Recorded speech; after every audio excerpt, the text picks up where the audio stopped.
So guys, in front of you can see a Tang Nano 9K with 4,3 inches 40 pins display. Well, in order to make these two working together, we have to solve multiple problems. One is clock. Tang Nano 9K works on 27 MHz and this display works on 9 MHz. In better situation we would have a PLL to solve that problem. But because I'm not using official Go-in IDE, for PLL I have to work around.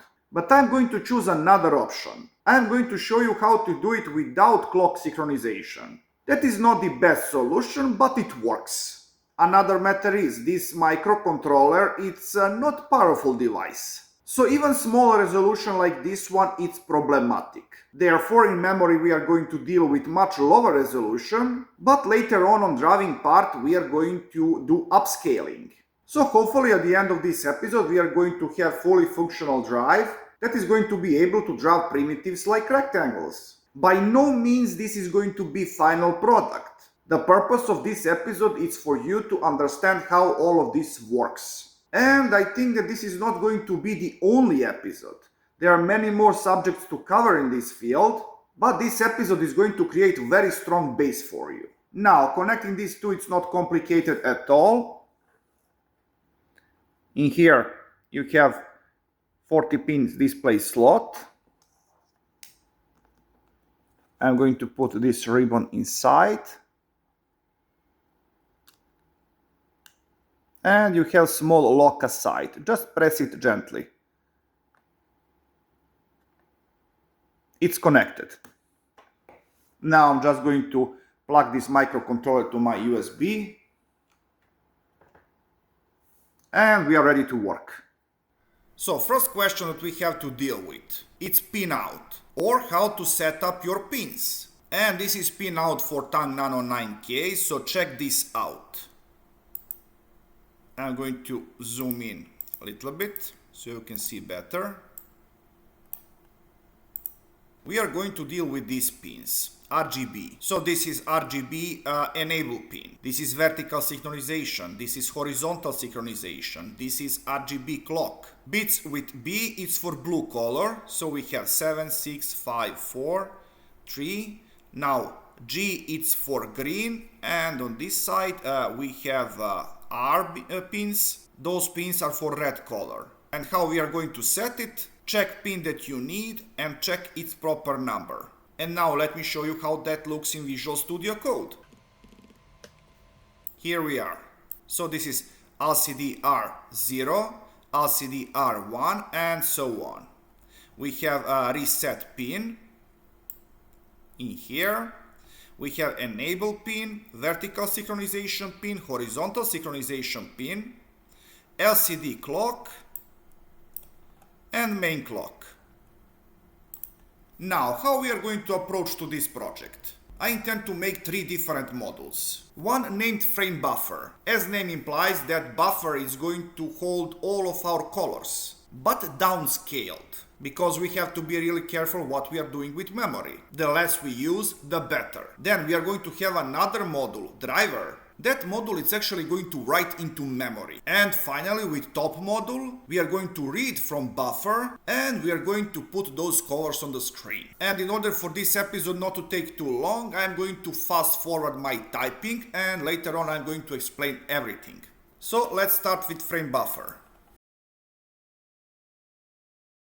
Alright, we have our variables defined. So we have input clock. We have this WE, that is enable variable, and now we have writing address of 14 bits, we have a data of 15 bits, and we have a reading address of 14 bits too. And output register of 16 bits is for reading. So what is all this about? Why we have 14 bits in writing address and reading address, and we have 16 bits in writing data, and I forgot this, reading data, because we are dealing with a color format of RGB 565. That means 5 bits for red, 6 bits for green, and 5 bits for blue. That is 16 altogether. We are writing 16 bits, we are reading 16 bits, and 14 bits for address of those bits. Don't worry, everything is going to be clear in a moment. Alright, what is this? We have width of 160 bytes, height of 90 bytes. This size is 3 times smaller than actual resolution. And as I said, we are going to use less memory, but we are going to do upscaling later on. And with size, we are multiplying these two numbers in order to get full size in memory. And now, what this variable mem actually is. This variable is going to hold all of colors. And how many elements it's going to have? It's going to have all of pixels times 16. Why? Because we need 16 bits for every color and 1 color per pixel. Okay, finally we arrived at always block. If writing is enabled, we are going to write data into memory. Anyway, we are going to read data from the memory. For that reason, writing it's only going to be done once, and we are going to do reading all the times. Alright, now I'm going to create another document. Frame engine.v.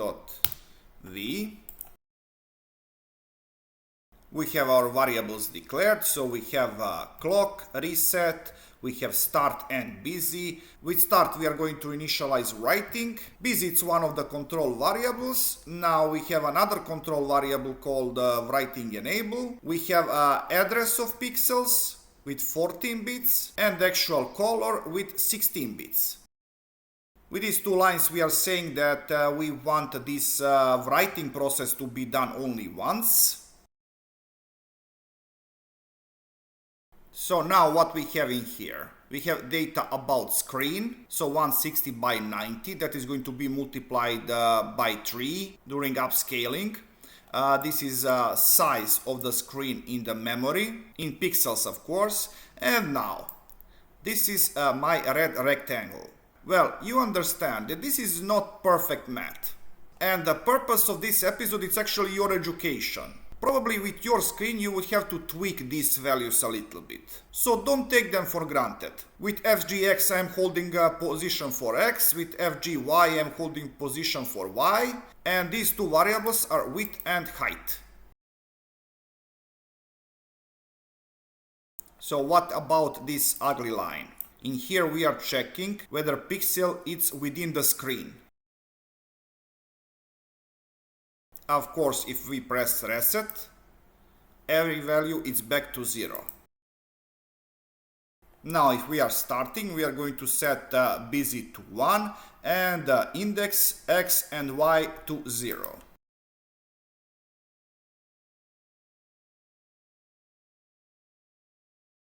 Alright, what about now? If we are writing, that means if we are busy. Writing enable set to 1. Address set to 1. And now, if we are within the screen, and if we are in limits of this red triangle, we are going to write red in data. Else, we are going to write green. Now, if index reaches end, we are going to set busy to 0. Else, we are still writing. First, we are setting I to I plus 1. And if X reaches end of the line, we are going to set X back to 0 and we are going to add 1 to Y. Otherwise we are just going to add 1 to X. So for your education, you can think a little bit about this code, but you are going to realize that it's very simple and straightforward. But I need one more end statement in here. Yeah, now everything it's in proper place. Finally, let's get to top model. As you can see, we have 3 arrays for colors and 5 bits for blue color, 6 bits for green color and 5 bits for red color. Then we have enable pin, vertical synchronization and horizontal synchronization that is necessary for display. We have LCD clock, reset button and LCD clock. But these two are going to be connected, so we are not going to have like 2 different clocks. And I'm going to do that in very next line with assign LCD clock X tall in. Now we are going to need two variables for X and Y. Now stay with me, this next part is going to be a little bit tricky.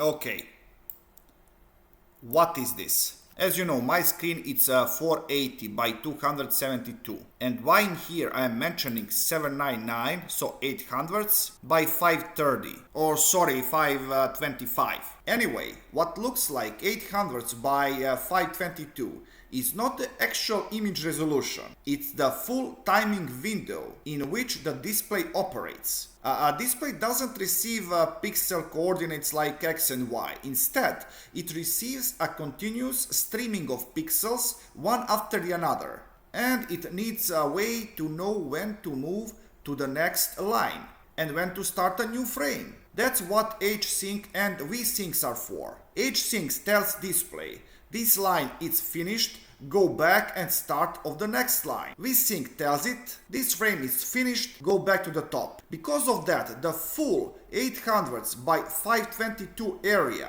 includes not only visible pixels, but also invisible timing regions used for synchronization. Only part of that timing window is actually visible on the screen. The rest is just necessary, or call it dead time, for the display hardware to stay in sync. So 800 by 522 it's not the screen resolution, it's the timing rhythm of the display system. Inside that rhythm we select a smaller active window, and that becomes actual image that you see. So to summarize this part, a display doesn't work in image coordinates, it works in a timing sequence, and the image is just a window inside that sequence. So if this part is clear, now one even more complicated. So what are these 41 for X and 10 for Y? These are not resolution, you have to understand that. These numbers are timing bits that keep the display in sync with the pixel stream. During this period, no actual image is being drawn. The display is just being told, reset your position and get ready for the next line or frame. Now, with this line, we are summarizing our problem about horizontal and vertical synchronization. This rectangle in here defines the real image window inside the full timing frame. So this is definitely the best definition I could come up with. And now we are getting to very serious part. Scaling.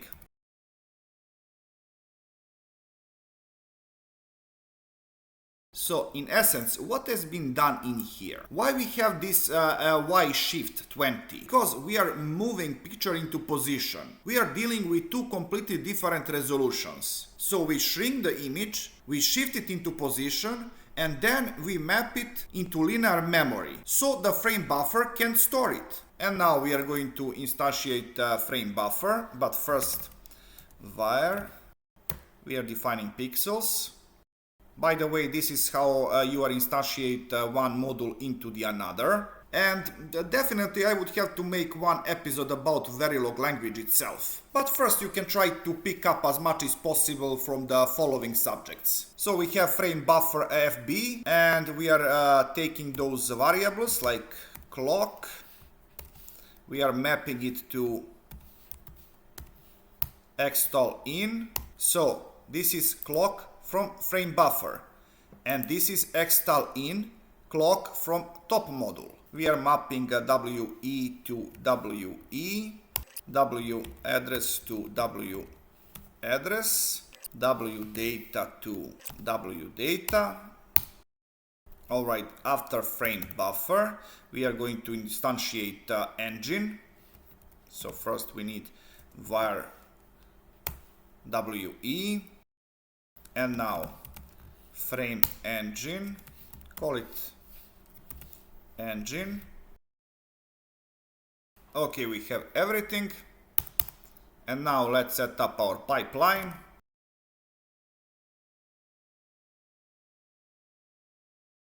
Now, what is so special about this part? Why we are creating this pixel D, visible D, HSync D, VSync D? Because we have a 1 clock latency from memory. Basically, we need 1 clock in order to read that memory, and in another clock we are actually putting that data to the screen. That is why we have this latency of 1 clock. So for that reason we delay everything by 1 cycle, so the RAM latency doesn't break without timing. So if that is clear, now I'm going to save everything. Yes, I have typo in here.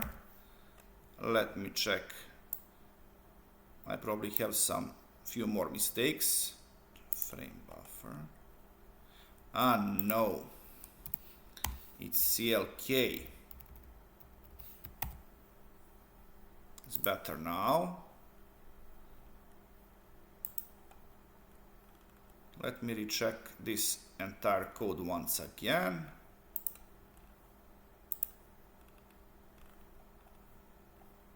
Alright, you have one more typo. Alright, let me try to synthesize this. Actually, this didn't work at the first time, and then I rechecked my code. I found one mistake. Not in frame buffer, but in frame engine. In here I set address to 1. Actually it must be I. We are setting address to index, not to 1. If we set it to 1, we are never going to be able to write anything else but that very same pixel. Okay, I'm going to synthesize this once again. Let me see what I'm going to get. Obviously, I have few more mistakes. Let me find what it is.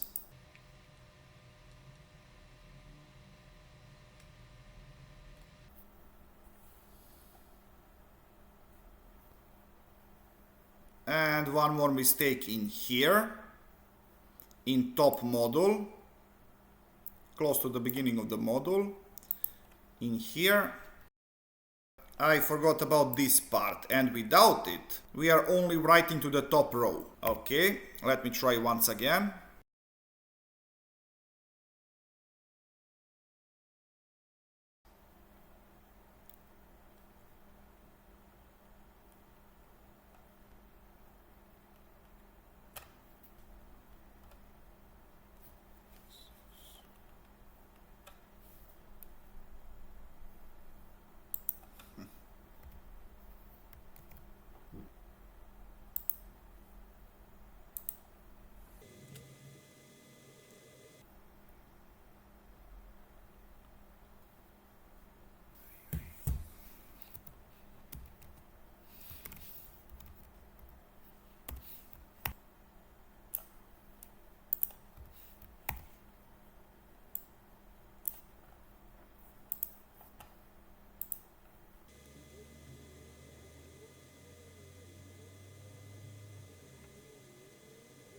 And by the way, don't worry about this code. In this episode description, you are going to get link towards my GitHub page and repository where I'm going to host this code. So whatever you want to check is going to be over there. And now I'm going to show you final result.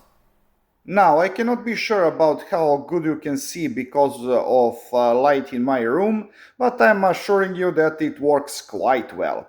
So guys, that's all for this episode. I hope that you learned something new and interesting, so please like, subscribe, and see ya!